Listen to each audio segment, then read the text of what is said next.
Now, throughout our class, we've been talking about statistics compared to parameters. In the very beginning, we started with p hat versus p.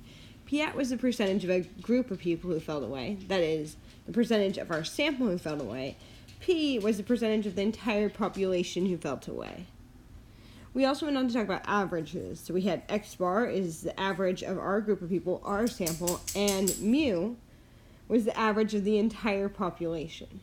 So we had P versus P hat, mu versus X bar. And as we come into regression here, we're going to have something very similar. That is, we have B1. B1 is the slope of our regression equation that comes from the sample. That is looking at only the people in our sample. How do these two variables relate within that group?